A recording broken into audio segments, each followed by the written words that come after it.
In 1955, Charles Diggs Jr. became the first African American to represent the state of Michigan in the House of Representatives. As more black legislators entered the House, they recognized the power in numbers. And so, in 1969, Representative Diggs launched the Democratic Select Committee, the precursor to the iconic Congressional Black Caucus. At first, the Democratic Select Committee was an informal group with no... The Democratic Selected Committee, as y'all can see, always been sellouts, y'all. It's a pattern of that shit, y'all. These are real original house niggas, the Black Caucus, the Boule, as y'all know them by. Staff or budget. But all that changed in 1971, when on the heels of the Civil Rights Movement, the number of African Americans in the House rose to 13, the most African Americans ever to serve. And what has been accomplished, ladies and gentlemen? What's been accomplished since all these people been elected in the House, though? How are we at the lower level in the chain, in the playing field, than ever? And we got all these black so-called leaders that supposed to have been speaking for us, and we still at the bottom of the chain. Make it make sense. Now they fighting for illegal migrants now. Sad. Simultaneously in Congress.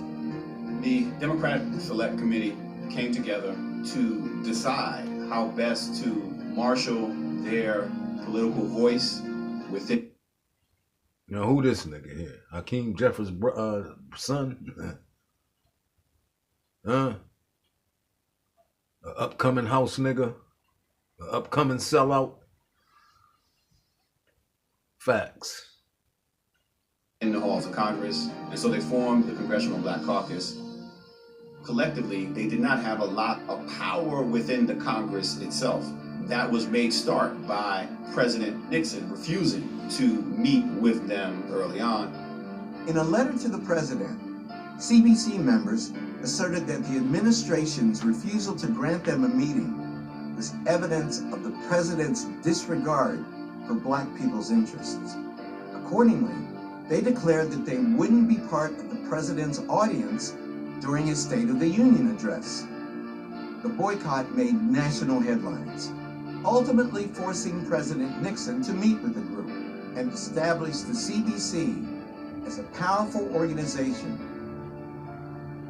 The Congressional Black Caucus has always done well to represent not only their constituents, but really a constituency of marginalized people, taking on the nickname of the conscience of the Congress. They proposed the first legislation to get the United States government to sanction South Africa because of its oppressive and discriminatory policies. Another example is Congresswoman Barbara Lee, who refused to support the congressional measure to approve the war in Iraq, understanding that it was based on misguided information. Throughout the years, the CBC's size and influence More house niggas, y'all. Look at them house niggas. At the opening of the 116th Congress in 2000. Look at them, y'all. All these people that was in Congress, y'all. Opening of the 116th Congress, and this is in 2019. You see Maxine Waters. The other man's over there that passed away, John Lewis. Your boy here. You see a whole lot of them house niggas in there. Look at Hakeem Jeffers up here. You see what I'm saying? The Black Caucus, the Boule, house niggas. That's not there. That's not here for black folks, y'all. They might look like you, talk like you, sound like you, but they're not here for us, y'all. How are we at the bottom of the fucking chain, polling chain, than ever since the 60s, y'all? It's even worse than the 60s. And all these house niggas made it and turned the other cheek for some crumbs on the plate. And they gonna go to their grave with their little secret, right? To sabotage the African-American community for Mr. Charlie. 19. CBC. Look, y'all, look at them, y'all. There they go. 55 members. There they go. 55 Sadly, members, y'all. The caucus suffered the loss of two of its giants. Elijah. We honor their memory and John Lewis. by continuing to support the work of the remarkable public They in their servants goddamn, of the CBC. they in their goddamn grave burning, goddammit. Burning like a motherfucker. You feel me? Now they got to answer to the Most High. You feel me? Who are relentlessly fighting for the illegal only migrants. kind of equality that carries real meaning. Equality of results. Moment making headlines tonight from the president's news conference. At one point, President Trump asked a reporter to help him set up a meeting with the... Listen to these hypocrites. He asking a woman to help set up the meeting with the Black Caucus, and she denied it. And now they playing the blame game. Listen to this shit. You can't make this shit up, y'all. Congressional Black Caucus. The question came as a surprise to members of that caucus who said they had already reached out to the president, not to mention asking a reporter to set up the meeting. ABC's Mary Bruce on the Hill tonight. On Capitol Hill tonight, heads shaking over President Trump's response to this question. Go ahead. Are you going to include the CBC, Mr. President, in your conversations with your urban agenda, your inner city agenda, as well as... Am I going to include Are you going to include the Congressional Black Caucus and the Congressional Well, I Hispanic would. Caucus? I tell you what. Do you want to as well set as up the on meeting? Do you want to set See up the that? meeting? No. Are they friends? She said, no. She don't want to set the meeting up. He asking her, do you want to set the meeting up? She denied it. Now they playing the race card. Motherfuckers are sick, y'all. I'm just a No, reporter. get it. Set up the I meeting. know some of them, but I'm Set sure it up. Set up a meeting. I would love to meet with the Black Caucus. I think it's great. Set it the Watching on fuck Capitol up. Hill, members of the Congressional Black Caucus in shock. This man Look. is clueless. Congressman, How is the man, if he's clueless, he wanted to set up a meeting to meet with y'all, but y'all didn't want to meet. Y'all playing a race card game. Y'all playing a race card now. It's sad, man. Emmanuel Cleaver in disbelief that the president would ask that reporter, April Ryan of the American Urban Radio Networks, to set up the meeting. Because there was a black woman in the room, the assumption was that some way, somehow, in spite of the fact that she was a reporter, she had some kind of unique contact with the Congressional Black Caucus. You don't think he would have asked another reporter to set up a meeting like that? Well, I don't think that he would have asked you to set up the meeting with the Congressional Black Caucus. This nigga playing a race card game, man. Fuck out of here, you house nigga. You devil who worked for the Democratic Party, who enslaved your ancestors, you stupid nut. Mary Bruce with us live tonight from the Hill. And Mary, the Congressional Black Caucus says they reached out to the president a month ago. The CBC sent a letter to the president saying they hope to work together, but they never received a response. Tonight, we're told the White House is working to set up that meeting. David.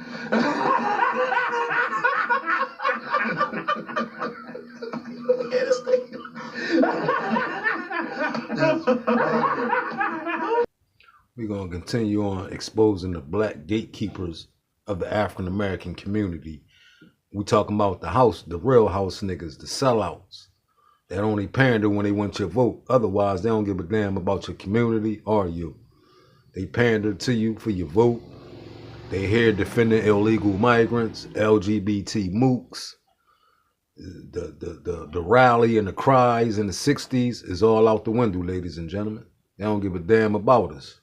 You heard all that marching and protesting in the 60s, and we in a worse predicament than ever. Let's go. To go against, we formed the Boule to steal all the intellectuals away from Marcus Garvey. Because the Boule was formed, I'll get into it. We'll. Yeah, the Boule went against Marcus Garvey. Marcus Garvey had a plan for Americans to go back to Africa if they wanted to. But y'all stepped on his toes because y'all was being programmed with batteries in your back. Your strings was being pulled by your puppet master. So that's why the NAACP, along with W.E.B. Du Bois, went after Marcus Garvey. Can't make this shit up, y'all. Them same niggas that's out here now capping. Get into it. But this is why nothing happens. Nothing ever gets better. Just the same old, every year it's the same old racism, same old, this, same old, somebody like this thing with the white cop shoot the boy, all the way in racism. Then you see the race baiters come out. Then it's a big old, then it's like propaganda. We keep on, and they keep pointing, they the one did, it's them. And we never get to see who is the real boogeyman. Who is really pulling the strings? Let me ask you something. How many black people have been blocked Not by our system, but by other black folks who finally got a taste of access Facts. and slammed the door behind them. Yeah, we going there today. Oh yes, we are. So today we're talking about gatekeeping in the black community, but not the typical TikTok kind. I'm talking about the deeper generational political version, the one tied to the boule, the black middle class, Black and the long Caucus. history of black assimilation into white supremacy. And before anybody gets offended, this isn't about attacking our people. This is about understanding This video how is trauma, about fear, attacking our and survival coon-ass strategies people. turned into harmful gatekeeping, and how those behaviors still hold us back today.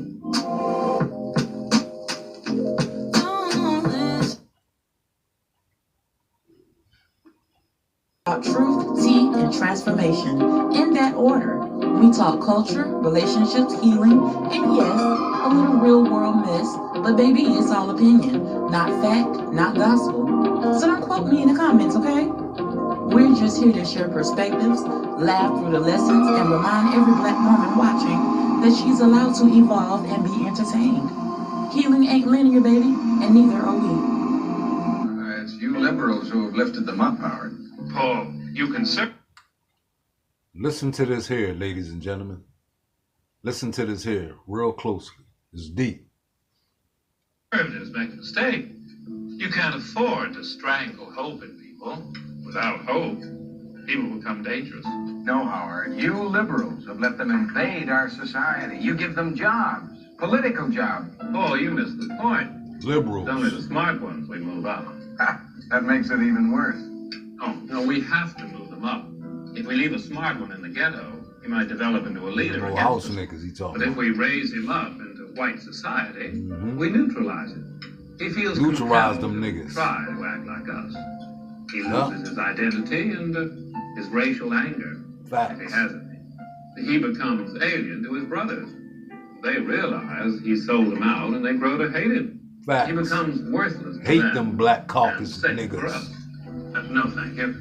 In fact, in his love for the creature comforts, except for his color, he's become one of us.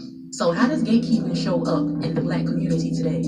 Well, one, the I made it, you figure it out middle class mentality. Some of our middle class brothers and sisters genuinely think that distancing themselves from poor black makes them safer, more accepted, and more respectable. Examples: correcting how you talk, policing clothes, judging jobs, and acting like they don't know struggle anymore. Looking down on low-income neighborhoods. This is internalized white supremacy dressed up as professionalism. 2, social and career gatekeeping. This shows up in corporate. How's our communities looking like this and all these so-called black leaders been in power for a long motherfucking time since the struggle, y'all? And we still struggling. That's crazy, right? Meanwhile, back at the ranch, niggas still struggling. And illegal migrants get a pass and get reparations that's owed to black folks. Y'all gave our reparations to these illegal migrants and LGBT mooks. We don't respect y'all. We don't respect y'all at all. Spaces too, where certain black folks won't help you unless you look like you already made it, or unless you fit their acceptable black aesthetic. 3, educational gatekeeping. Middle class parents gatekeeping good schools while looking down on black families who don't have access. 4, cultural purity gatekeeping. Some folks act like blackness has only one acceptable form, and anything outside it is ghetto, low class, or making us look bad. That mentality is rooted in trying to appear palatable to whiteness. Hey, Snowball. You wanna know my name or the name of my horse? You ask me. That's who the hell you calling Snowball, horse boy? I'll snatch your black ass off that land down here and mud so fast, make your head. Steven. That little house nigga, That know he is a Freeman. This nigga here? That nigga there. Let me at least introduce the two of you. Django, this is another cheeky black bugger like yourself, Steven. Steven was a straight sellout, a straight house nigga. And that's some of them niggas that's out there now in the house. Stevens. That's what they are. Steven ass niggas. This here's Django. You ought to hate each other. Django and his... Now let's get into the uncomfortable truth. The black gatekeeping mentality isn't random. It has its roots. Who are the Boule? Sigma Pi Pi. Founded in 1904. The oldest black Greek letter organization. Created for doctors, lawyers, politicians, and it's all of the devil. We know that because they follow the Freemasons, right? Some of their rituals and foolishness come from the Masons, who discovered these divine non-organization, Greek organizations. Let's go. Other upper-class black elites. They were formed as a buffer class. Black people who assimilated into upper-class white society were seen as safe and respected. Anyways, like on 125th Street. We don't waste our time on 125th Street, but you can reach more people in the street who want to change than you can in the bourgeoisie society, the bourgeoisie church, and the bourgeoisie circles. Our program is directed towards the man in the street. So we spend our time in the street, and what we do with that man, instead of trying to change the white man in your mind, make you accept us, we change the mind of the black man and make him accept himself. And as soon as he accepts himself, he'll solve his own problem. He won't be trying to force himself into your factory and into your bedroom and into your kitchen. The Boule and similar circles adopt white standards of success, promoted assimilation and respectability, gate-kept access to political, financial, and educational opportunities, silenced radical black voices, especially those who threatened the status quo. During the Great Migration plus civil rights, many black families were taught, don't embarrass us, be twice as good, don't act like them. That mindset created class policing inside our own community, black folks distancing themselves from each other, not realizing this was a survival conditioning, and we still see this play out every day, hence the North versus the South. Also, it's shown when blacks make it out the hood or reach a certain level of success, just to stunt, as they call it, on the other lower class blacks. Now y'all know I can go deeper, baby. I'm a Scorpio. Now here's the real impact plus some solutions. 1, the divide holds us back. We'll never build generational and community wealth or political power if half the community thinks they're above the other half. 2, class doesn't protect us. When you have 3 degrees, a Tesla, a mortgage, and Greek letters, and a cop still sees you as black before anything else. That so-called American dream was never meant for us and has always been an illusion. 3, unity requires unlearning. We have to unlearn the lies we inherited. That proximity to whiteness equals safety, that blackness has ranking, and that access is only for a chosen few. 4, what can we do?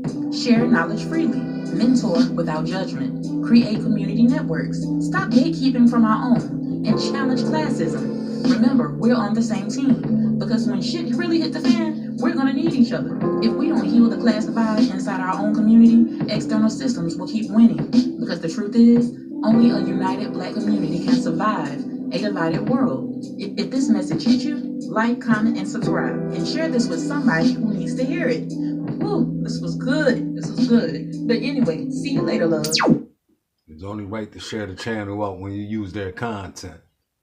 So I want to share the channel out, the Divine Wildflower. Y'all get over there and sub to the channel. Give you a sneak preview on what's going on. To go against.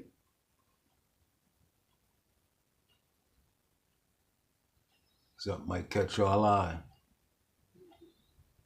Get on over there and sub to the channel.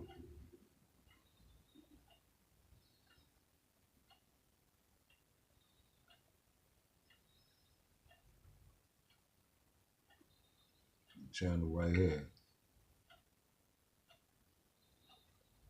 The Divine Wildflower. Remember I told you we was going to circle back and pick up on Philadelphia.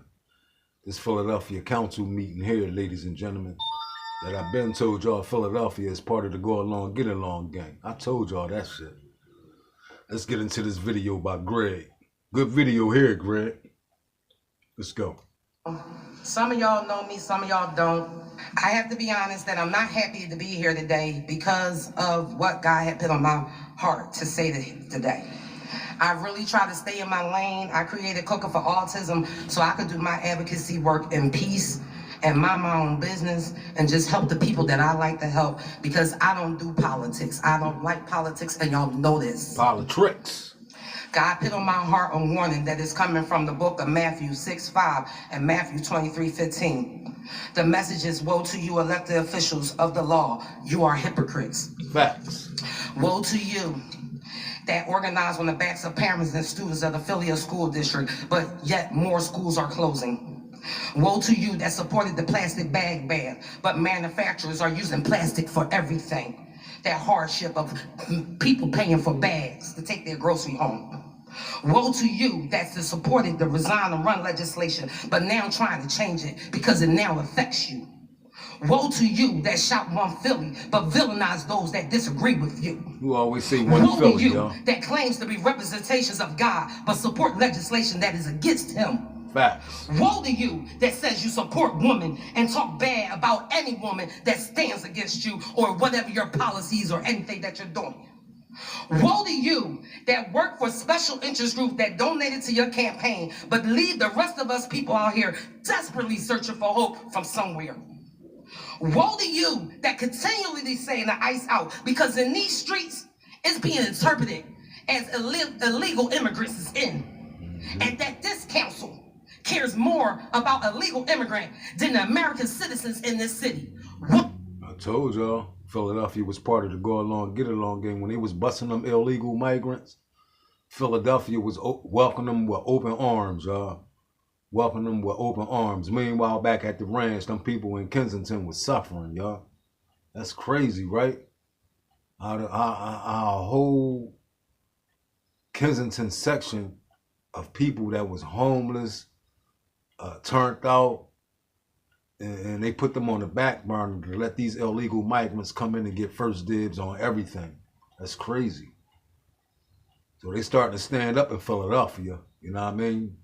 They starting to see the hypocrisy of these house niggas that's being, their strings are being pulled by their puppet master. And we know for sure one of their puppet masters is, what's his name, Krasner, from out of Philadelphia, the DA, pulling some of them house nigga strings. But we know his strings are being pulled by George Soros or Alex Soros. We got the facts on that, who supported his campaign. These devils y'all working with, y'all. A whole bunch of devils. Woe to you, elected officials, hypocrites. Woe to you. Boy. So we got to go out to Philadelphia, aka Wokadelphia, right? As they are considering an ICE crackdown, right? Larry Krasner, the Soros-backed, delusional, unhinged DA, basically is threatening to hunt down ICE agents like Nazis, right? Like they hunted down the Nazis. That is what he's threatening to do to ICE agents, as the city council considers a slew of bills of legislation. Hunting down ICE agents, y'all. What is he doing? Putting batteries in people's back to go out there and get unalive. That's all he doing, y'all. In order to push back against federal law enforcement enforcing the law. I'm Amy Goodman with Juan Gonzalez. As we continue to look at local resistance nationwide against Trump's crackdown, we go to Philadelphia, where a group of at least 15 city council members backed a package of 7 bills aimed at combating federal immigration enforcement operations in Philadelphia, including codifying the city's sanctuary protection. Making their own rules and regulations, y'all. That's crazy. Making their own rules and regulations. If you ain't part of the go along, get along gang, they ain't got nothing for you. And that's a fact. They defending these illegal migrants, and the proof is right here in the pudding. You can't make this shit up, y'all.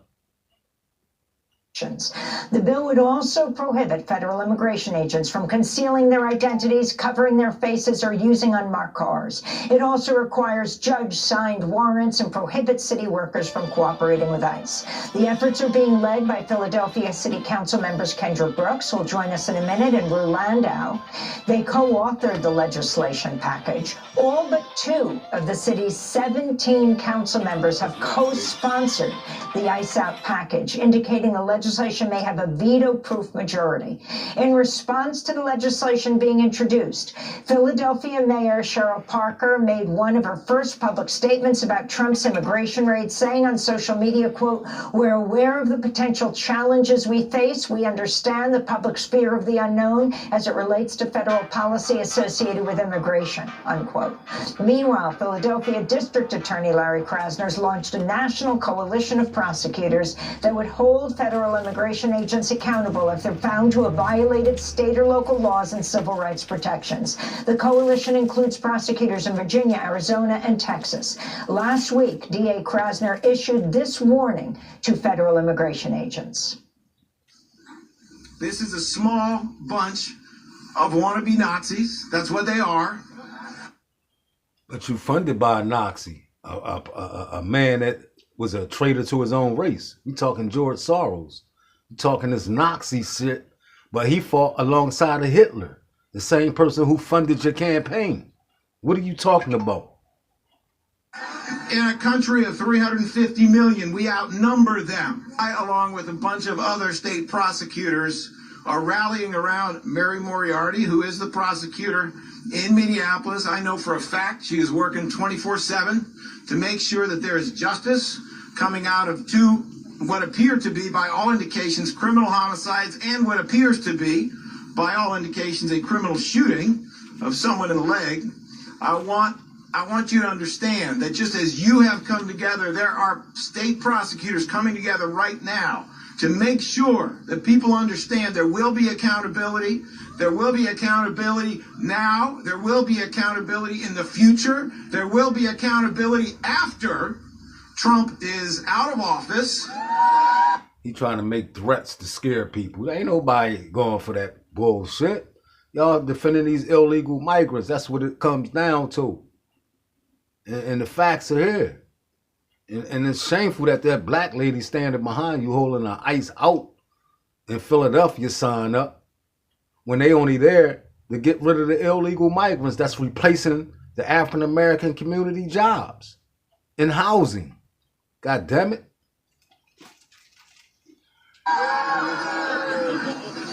If we have to hunt you down the way they hunted down Nazis for decades. Just like George Soros hunted down. You're a hypocrite, my man. A straight hypocrite. And it's sad, man. This dude is a devil, y'all. This dude is the KKK, y'all. I'm sorry to tell y'all that this dude is a fucking flat out devil. A Satan worshiper. Along with the rest of them puppets in the background that have no clue on what's going on. They just up there be part of the go along, get along gang. Because they might get a little crumb off the plate. We will find your identities. We will find you. We will achieve justice. And we will do so under the Constitution and the laws of the United States. Yeah, see? You see that? And you heard that. Because this motherfucker is actually telling you they're going to find the agents' addresses and phone numbers and dox them. Right? Going to dox the agents that come to Philadelphia and unmask them, right? Hunt them down, right? But meanwhile, in between time, these are elected officials where their address is public. Yeah, all their addresses is public. These public officials. Think about what you're saying. He said that you heard that, okay? Larry Krasner saying that he wants to hunt down ICE agents like they hunted down the Nazis. And people wonder why liberals continue to win Darn Awards for engaging in stupid behavior, trying to obstruct ICE, right? Because when you believe that ICE are Nazis, right, or you compare them to Nazis and the secret police, then in their minds, violence becomes justified. And when that happens, again, that is how they win Darn Awards. This is why I say that blood is on the hands of these Democrat leaders who would never do the things that they are gaslighting their constituents into doing. Blood is on their hands, right? With stuff like that, okay?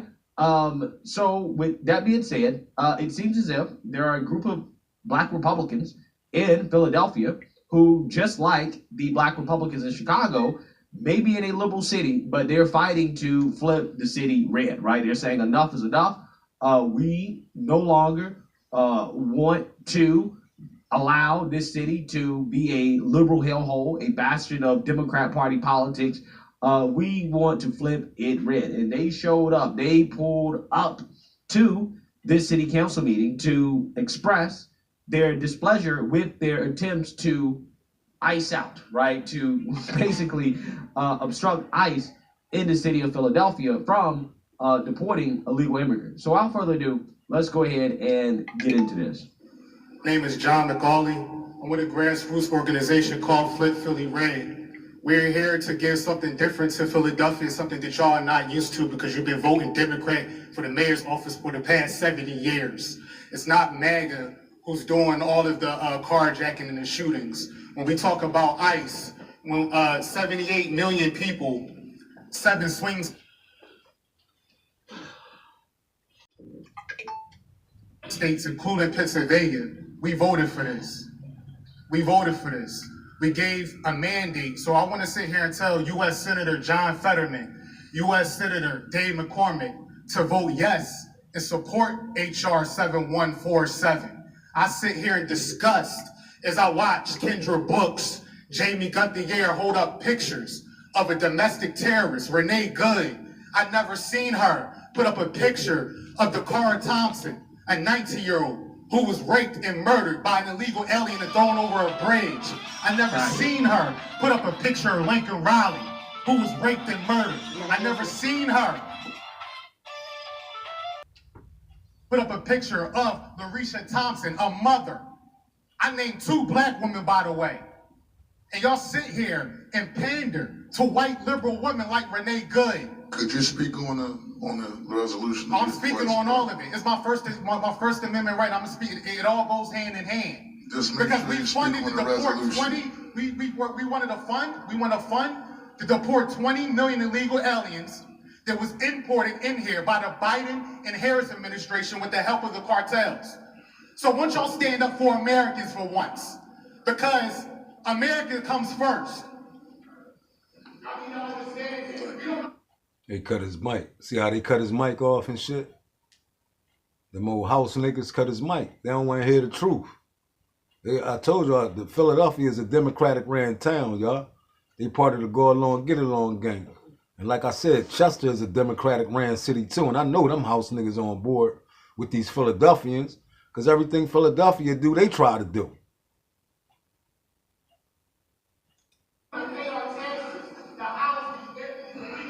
Thank you for your opinion. Cut his mic Thank you very much. House nigga. Wow. Your opinion. Thank you very much. Wow. Again, guys like this is shameful. Absolutely shameful. This dude is making a good point, right?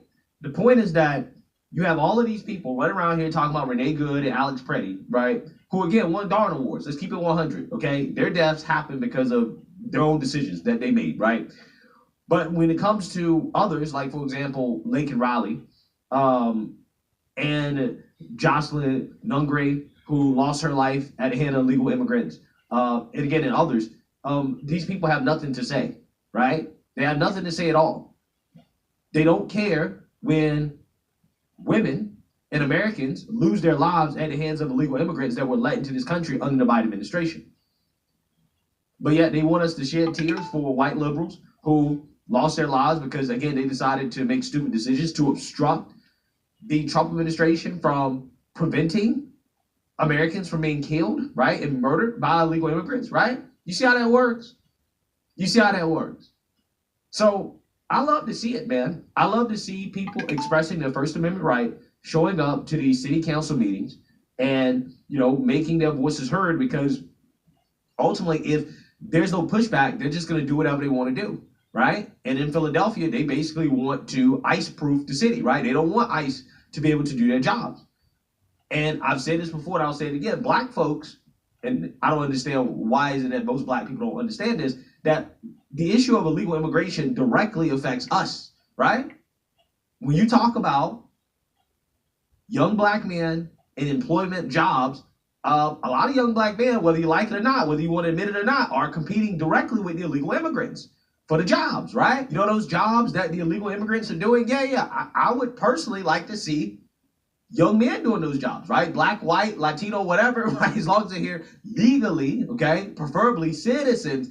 I would like to see young men doing those jobs, okay? And the illegal immigrants are also dragging down wages as well too, because they're working under the table. So again, this directly affects young black men, young men in general. And this is why I don't understand why black people line up behind the Democrat Party and support their nonsense, right? Support illegals flooding into this country, diluting black people and their economic opportunities, right? When you're talking about, a lot of these people flooding into these black neighborhoods because that's where they're being put. right? The more and more that happens, guess what? Now all of a sudden, you got to speak Spanish to get a job, right? Because your neighborhood has become, you know, mainly Latino and Hispanic, right? Because all the illegals that's been allowed into the country. That makes it harder for black folks. Makes it harder to get a job. Makes it harder to be an entrepreneur. Makes it harder to have your wages go up, right? Illegal immigration should be the #1 issue for black folks. If black people as a whole were thinking properly about the issues, let's be real. If black people as a whole were thinking like this guy, right, who clearly is understanding how illegal immigration negatively impacts black folks in this country, right? Again, especially, those at the lower levels of the income spectrum, right? Yes, illegal immigration directly impacts those people. If more black folks were thinking like this guy, we'll be voting probably, 80, 90% for Republicans. Let's keep it 100. That's the way black people should be voting, because illegal immigration should be the #1 issue. It should be the #1 issue. It is the #1 issue. Let's keep it all the way 100. It is. It is. But not enough people realize that. And that's why I think these groups are so important, because I think they bring attention to the fact that illegal immigration is such a big issue in the black community. And it's something that I encourage these individuals to continue to speak out about, continue to show up to the city council meetings and to make your voices heard that, hey, we don't support this. As a black community, we don't support illegals being allowed to stay in our communities, because that's where they're putting them at. They're not putting them in the white liberal communities, not the rich, affluent white neighborhoods. No. They're putting them in the hood, right? They're putting them in the black neighborhoods. That's what they're doing. So when you understand that, okay, when you get that, then you understand that, okay, look, this is a problem. This is a huge issue, and we can't allow it. So, yeah, I hope more groups like this pop up. Shout out to these guys, and I want to see more of it, right? Keep pressing them, right? Keep pressing the same way that you press it. Woke Mayor Brandon Johnson out in Chicago. Press all of these Democrats running these liberal cities into the ground. So, let me know what you guys think. Make sure you like, comment, and subscribe. Most importantly, share a black conservative perspective. Y'all get on over there and sub the Greg channel. You know what I mean? Get on over there and sub Black Consecutive Perspective channel. Y'all get on over there and sub. Alright? Get a little sneak preview what he got going on over there. Gotta share Greg channel out. It's a must.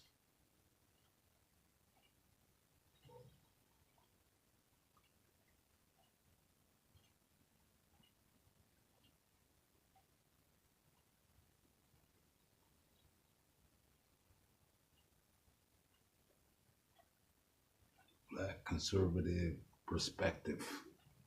Y'all get on over there. Black Conservative Perspective. All right? Peace.